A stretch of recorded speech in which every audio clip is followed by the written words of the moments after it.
সেনাবাহিনীর কাছে মুস্তাকা দিয়ে বলেছিল আর কোনদিন রাজনীতি করবো না।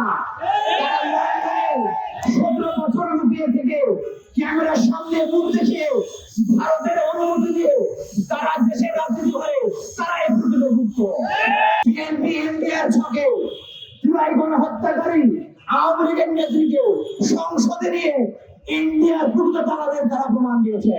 শিবির আন্দোলন করেছিল 1996 সালে বিএনপি ক্ষমতা ত্যাগ করতে বাধ্য হয়েছিল।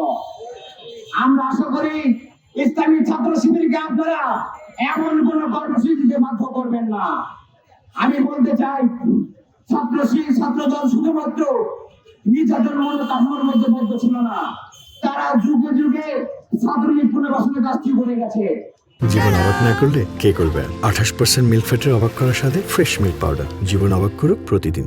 আপনারা খেয়াল করে দেখবেন, কয়েকদিন আগে ঢাকা বিশ্ববিদ্যালয়ের কমিটি হয়েছে। সেই কমিটি হওয়ার সঙ্গে সঙ্গে ছাত্র দলের কয়েকজন সঙ্গে তারা সংবাদ সম্মেলনে প্রতিবাদ জানিয়েছে। তারা এভাবে বলেছে ছাত্র দলের প্যাডে ছাত্রলীগের কমিটি প্রদান করা হয়েছে। তারা গুলিয়ে দেখিয়েছে বর্তমান ছাত্র দলের ঢাকা বিশ্ববিদ্যালয়ের নাসিরউদ্দিন শাওনকে তারা বলেছে তিনি ছাত্র দলের কর্মী ছিলেন। বর্তমানে ছাত্র দলের কেন্দ্রীয় কমিটি রাজু আহমেদ থেকে শুরু করে তারা 17 তারিখে দিয়ে বলেছিল এই ছাত্র দল মূলত ছাত্রলীগের এক্সটেন্ডেড ভার্সন। শুধু তাই নয়, জাহাঙ্গীর বিশ্ববিদ্যালয়ে তারা কমিটি যখন দিয়েছে তখন আমরা দেখেছি 13 জন ছাত্রলীগের তারা পুনর্বাসন করেছে। পাবনা মেডিকেল কলেজে যখন তারা কমিটিতে 21 জনের, সেই 21 জনের কমিটির মধ্যে আমরা 11 জন ছাত্রলীগকে খুঁজে পাই। শুধু ছাত্র দল নয়, নির্বাচনের পূর্বে বিএনপি একই কায়দায় আওয়ামী লীগকে পুনর্বাসন করেছে।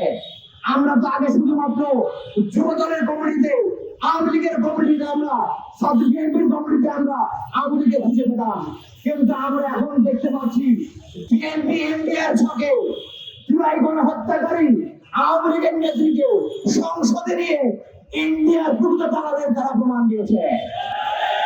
সংগ্রামী উপস্থিতি, আমরা স্পষ্ট করে বলে দিতে চাই, সারাদিন যারা গুপ্ত বলে মুখে ফেনা ওঠেন, গুপ্ত সংখ্যা কি আপনারা জানেন? সংখ্যা আমি 3টা আপনাদের সামনে উপস্থাপন করবো। সংখ্যা নাম্বার 1, যারা সেনাবাহিনীর কাছে মুস্তাকা দিয়ে বলেছিল আর কোনদিন রাজনীতি করবো না।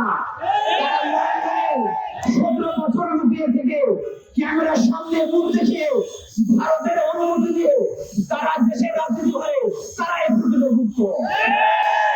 সংখ্যা নাম্বার 2, যারা অন্তর্বর্তী সরকারের সময় নিজের গায়ের উপরে নিরপেক্ষতার ঘোষ লাগিয়ে নির্বাচনে ইঞ্জিনিয়ারিং করে দলীয় সরকারের জনগুরুত্বপূর্ণ মন্ত্রণালয় তারা ভাগিয়ে নিয়ে যারা বলে সবার আগে বিএনপি, তারা এমন মূলত প্রকৃত।